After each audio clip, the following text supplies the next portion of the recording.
Bom, pessoal, vamos para a questão 31, então. E nessa questão 31 aqui da URGS, eles estão dando conceitos, né? Conceitos que a gente tem que saber aqui. Então, vamos lá. Uma substância que se encontra inicialmente na fase de vapor libera calor ao condensar. Então, vamos lá. Sólido tinha que ter mais energia para virar líquido, que tinha que ter mais energia para virar gás. Tá? Então, nesse sentido aqui, absorve calor, né? Por quê? Porque o gás é o estágio de mais energia. Sólido para virar líquido e líquido para virar gás, mais energia. Bom, a volta, condensação, que é o que ele está pedindo, o gás que tem muita energia, para voltar a ser líquido, libera calor. Então, a volta aqui, né, e o líquido para congelar também libera calor. Então, uma substância que está no estado de vapor, gasoso, ele, para voltar a ser líquido condensando, ele libera calor. Então, verdadeira essa primeira afirmação. Um líquido incolor é submetido a um aquecimento suave até que entre em ebulição. Quando sua, vamos ver o que eles estão querendo lá, né? A primeira a gente já sabe que é verdadeira, e agora ele está falando que um líquido é submetido a aquecimento até que entre em ebulição quando sua. Vamos ver o que eles estão querendo aqui na outra página. Quando sua temperatura continua a aumentar gradualmente, trata-se, portanto, de uma solução.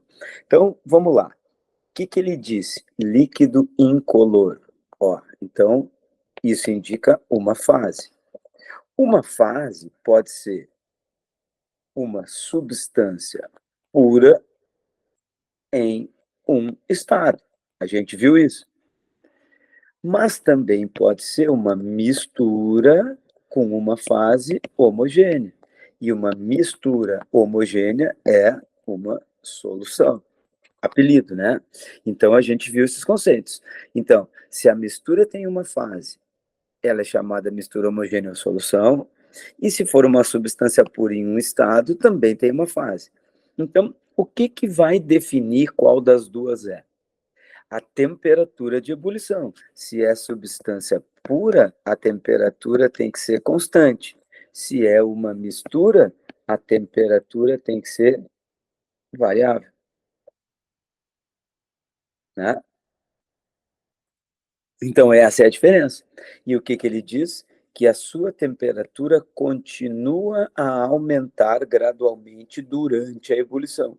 Se sua temperatura continua a aumentar durante a ebulição, é variável, né? Então, nós temos uma temperatura variável de ebulição. E se a temperatura de ebulição é variável, significa que é uma mistura homogênea, que é uma solução. Então, verdadeira essa número 2 também, né? A número 1 a gente já tinha visto que é verdadeira, a 2 agora é verdadeira também. Durante a ebulição, variou a temperatura, é uma mistura homogênea, solução, porque era incolor, ou seja, uma fase. A evaporação, uma passagem do estado líquido para o estado de vapor, sim, somente ocorre para água acima de 100 graus. Falsíssimo, né, pessoal? Uma poça d'água a 20 graus fica lá na rua evaporando até que some. Então, não interessa a temperatura, um líquido sempre está liberando vapor. Então, é falso essa segunda. A constância da temperatura de fusão de um sólido, ou seja, está derretendo em temperatura constante, é um dos critérios usados para estabelecer a pureza dessa substância. Verdadeiro. Substância pura, propriedades constantes, né?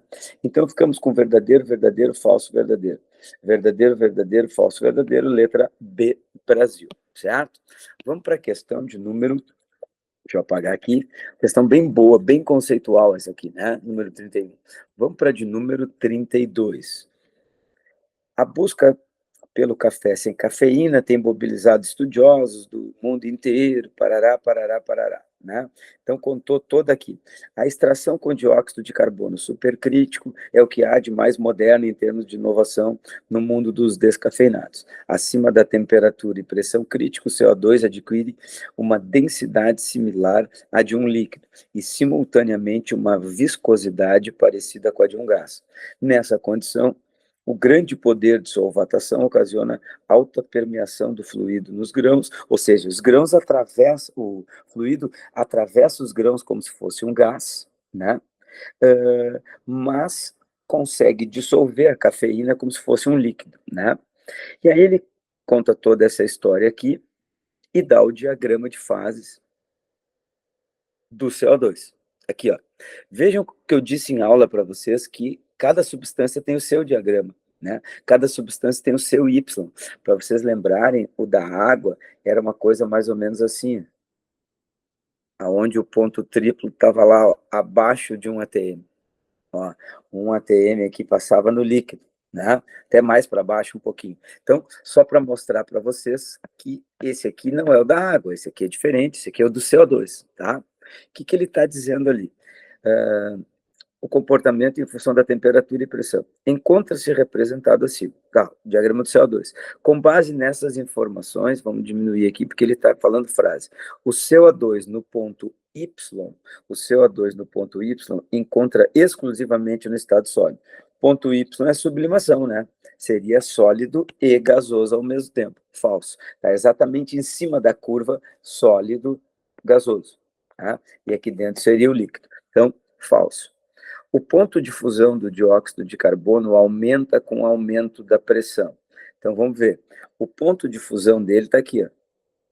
Tá? À medida que eu estou aumentando a pressão, vejam vocês, o da água era assim. Tá? Mas esse aqui é diferente. Esse aqui está com a perna para a direita. O que significa ele estar com a perna para a direita?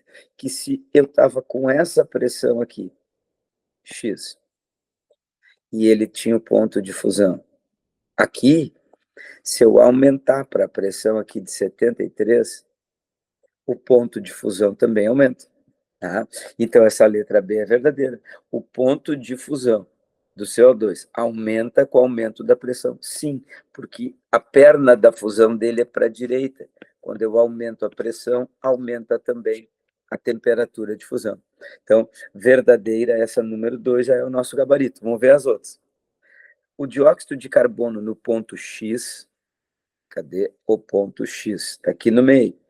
Né? Deixa eu dar uma limpada aqui. O dióxido de carbono no ponto X, que é esse aqui, ponto triplo, torna-se supercrítico e pode ser utilizado na extração de cafeína. Não, o ponto supercrítico é acima do Z.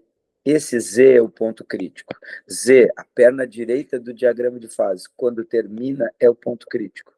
Esse aqui, X, é o ponto triplo, onde ele está nos 3 estados ao mesmo tempo. Então, falsa letra C. Vamos subir um pouquinho. Letra D.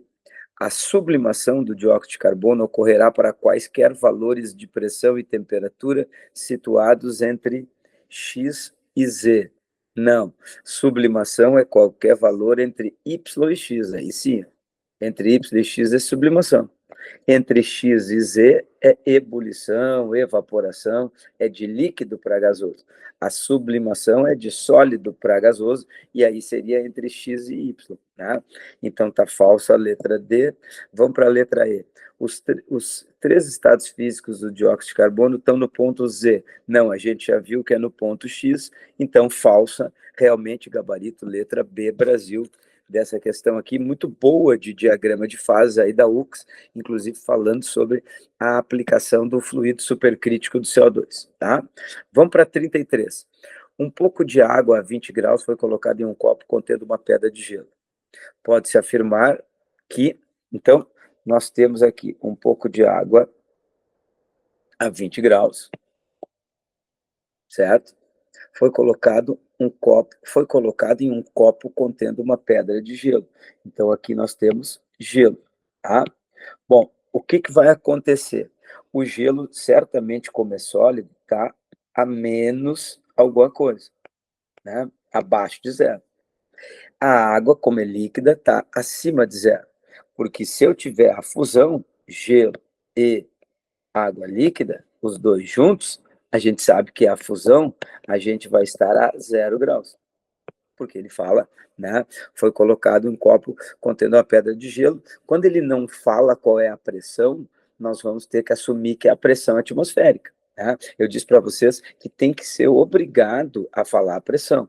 Se não falou a pressão, é porque ele está supondo que é pressão atmosférica. Então, assumindo que é pressão atmosférica, o ponto de fusão da água é 0 graus. A água aqui está acima de 0 graus. Por quê? Porque ela é líquida. O gelo aqui está abaixo de 0 grau, porque ele é sólido. Né? Quando eu junto os dois, o que vai acontecer? O gelo esfria até 0, a água aquece até 0, e a mistura dos dois, água e gelo, água e gelo, estará a 0 graus Celsius. Então, é esse o roteiro que está acontecendo ali dentro.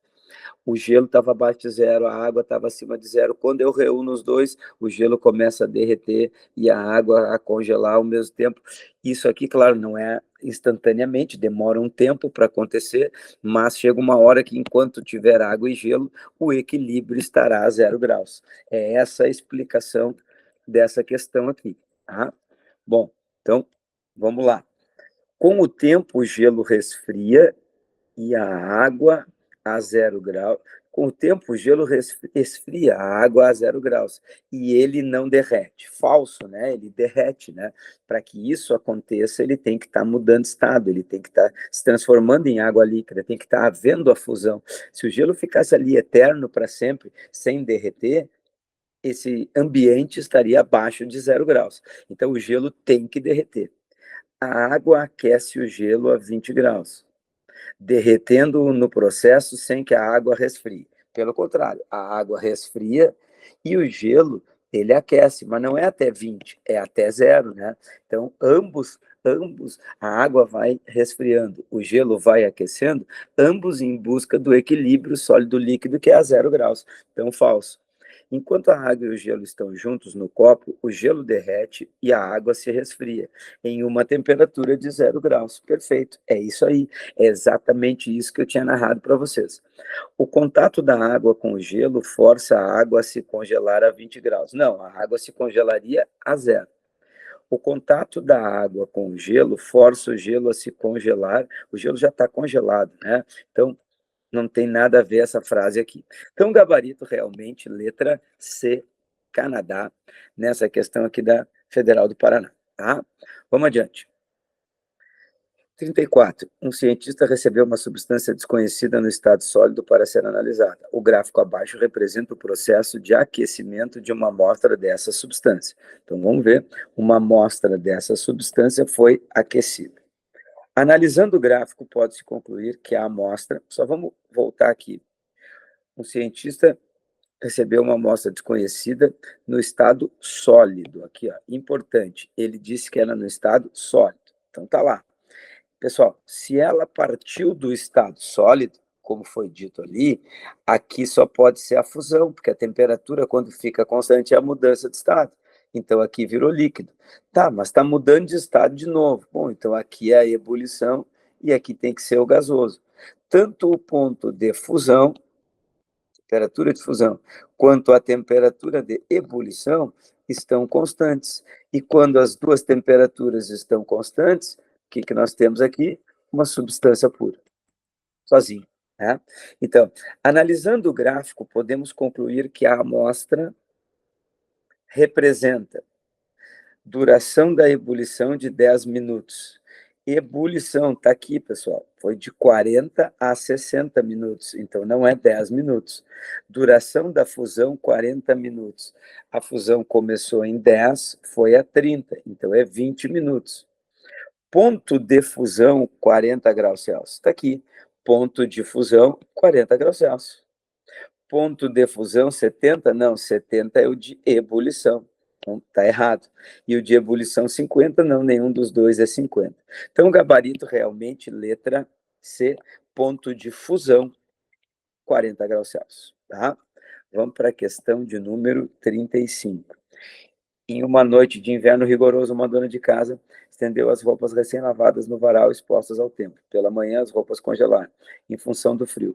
Com a elevação da temperatura, no recorrer da manhã, começou a pingar água das roupas e em seguida elas ficaram apenas úmidas, e elas logo estavam secas. Ocorreram nestas roupas, respectivamente, as seguintes passagens do estado físico.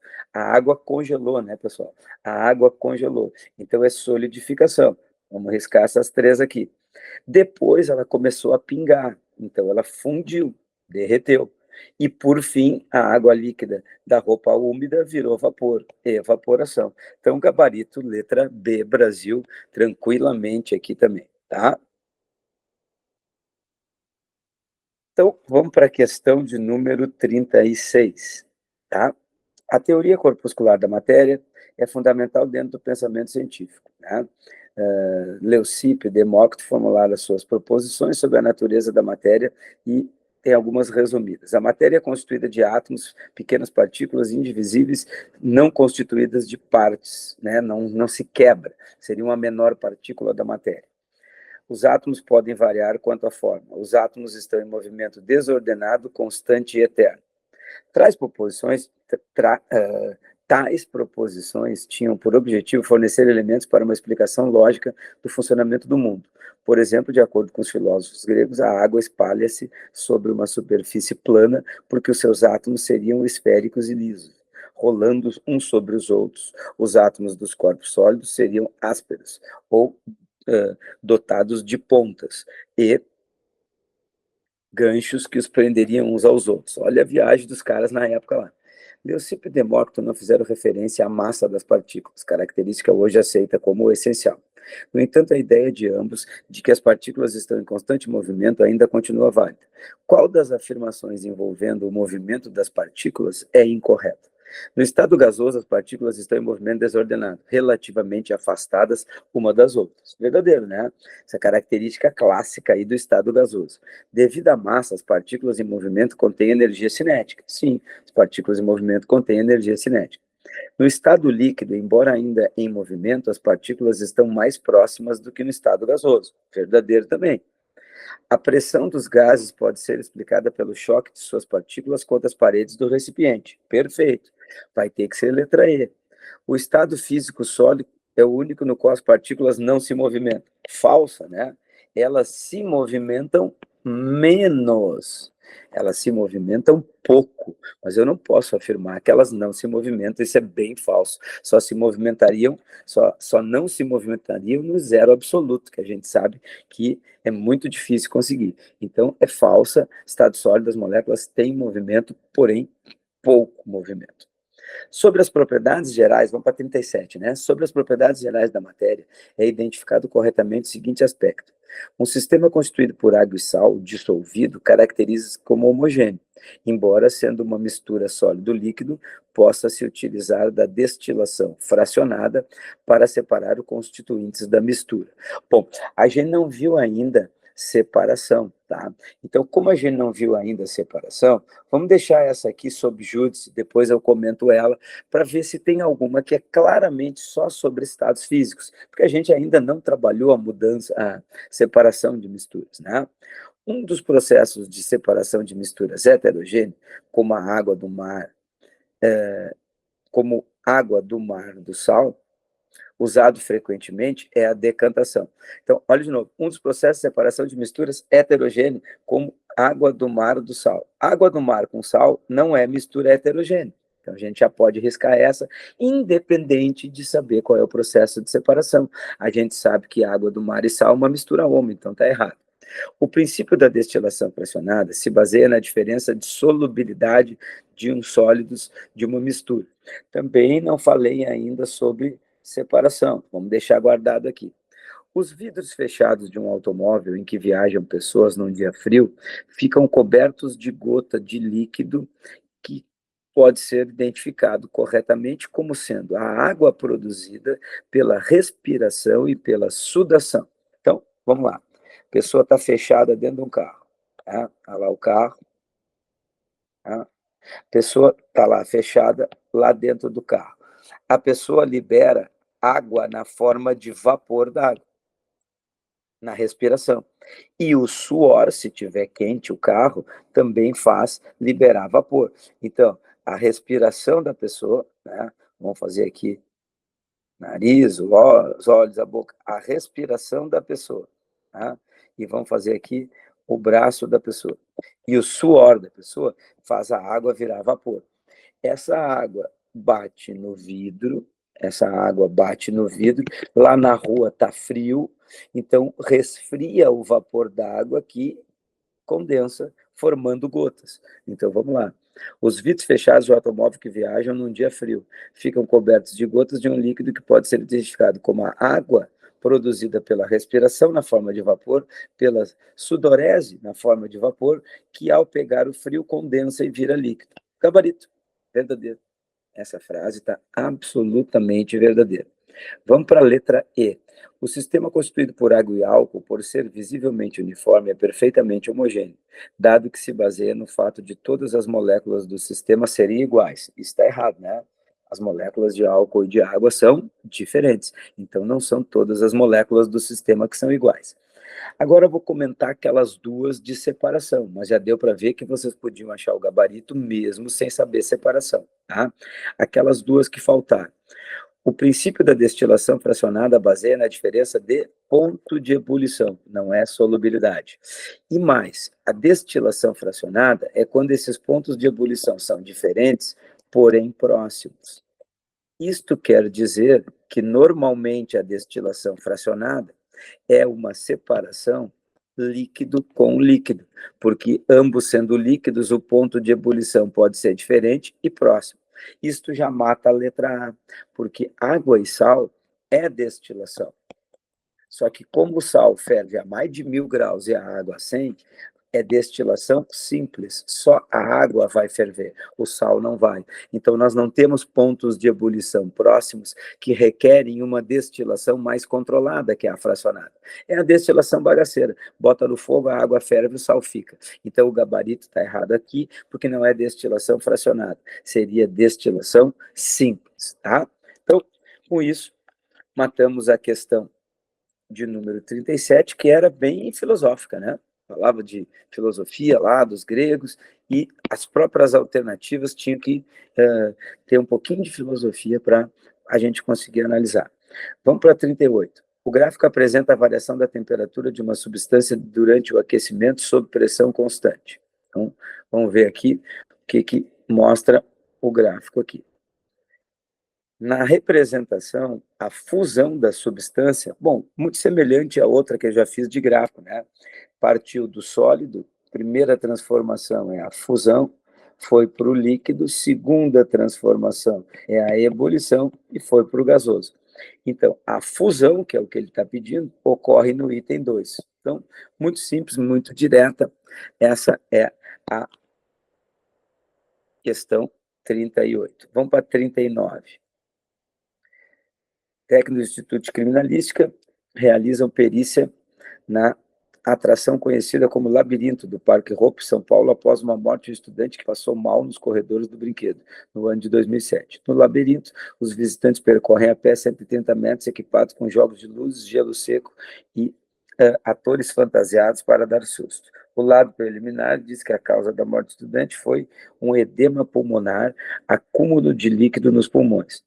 Associar diretamente a morte do estudante ao gelo seco puro pode ser indevida, pois preliminarmente sabe-se que o gás carbônico sublimado não aumenta a quantidade de líquido nos pulmões, tá?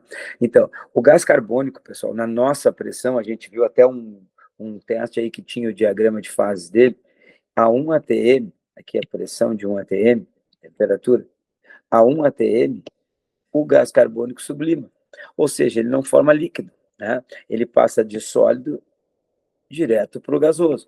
Então, por ele sublimar aqui na Terra, ele não encontra líquido. O líquido, o gás carbônico, seria a pressões muito altas, né? Então, eles estão dando como errado associar o líquido no pulmão ao CO2, tá? Então, não seria esse o motivo por ele estar causando, a pessoa ter causado aumento de líquido nos pulmões. A água sublimada acumula nos pulmões. A água, diferentemente do CO2, vamos trocar de cor aqui, a água tem um gráfico assim. Tá? Então, a água 1 atm, ela vira líquida, ela não sublima. Então, estaria errado isso aí. A mistura de água com gás nitrogênio sublima e resseca os pulmões. Nada a ver com a questão, ele disse que era acúmulo de água nos pulmões, e ele não falou em gás nitrogênio, ele falou que usa gás carbônico. O nitrogênio sublimado é facilmente inalado, pois é inerte e não liquefaz. Pelo contrário, né, o nitrogênio nem foi usado ali, na verdade, né? Poderia ser até o nitrogênio do ar para causar isso aqui, então, mas o nitrogênio do ar não sublima, ele é gás e depois ele liquefaz. Então, falso. Então, o gabarito, obviamente, é aquela que eu tinha explicado para vocês e que, vamos voltar aqui, é o que está em vermelho no gráfico, né? É indevido dizer que o líquido nos pulmões é culpa do gás carbônico, porque ele não vira líquido, né? Ele é gasoso ou sólido, ou seja, ele sublima, tá? Então, gabarito, letra A, uma questão também meio esotérica essa aqui, né? De pouco conteúdo e muito contextualização. Uma outra teoria utilizada é a secagem de alimentos em estufa. Nesse processo, a umidade é retirada gradativamente devido ao fluxo de ar quente. De um modo caseiro, todos podem construir uma estufa para secagem de alimentos, tal qual desenhada a seguir. Tá? Então, os caras desenharam uma estufa, câmara de aquecimento com vidro, né? Entrada de ar frio embaixo, né? Aí saída do ar quente, aquece, né? Com o sol, por exemplo. E aí, lá onde tem ar quente, a gente seca os alimentos, tá? Imagem selecionada de uma estufa mostrando o interior da câmara de aquecimento e o interior da câmara de secagem onde são colocados os alimentos. Pensando nessa técnica, assinale a alternativa cujas palavras completam corretamente a afirmação a seguir. Nessa estufa, o ar frio é aquecido na câmara de aquecimento e é levado até os alimentos por... Aí já é uma questão mais de física, né? Vocês têm que se lembrar como é que é levado o ar, né? Como é que a gente faz a transferência do ar frio que virou ar quente, né? Mas vamos deixar aqui, vamos ver se daria para fazer sem saber isso aqui. Extraindo a água por... Ninguém vai achar que aquela água que está nos grãos ferve. Ninguém vai achar que ela fez calefação, que é instantâneo. Então, só pode ser evaporação. Bom, e aqui não tem alternativa, né, pessoal? Aqui teria que fazer, teria que saber se as duas são evaporação, que é o que a gente estudou mais aqui em química, então teria que saber como é que é o processo em que o ar quente sobe, né? O ar quente vai subindo e o ar frio vai ficando. E a gente sabe que isso não é uma condução, isso é uma convecção, estudada lá na física, né? Então, gabarito letra D dessa questão 40. Com isso, encerramos esse nosso tema 2, né? Na sequência, eu venho aí para gravar o tema 3. Beijo, tchau.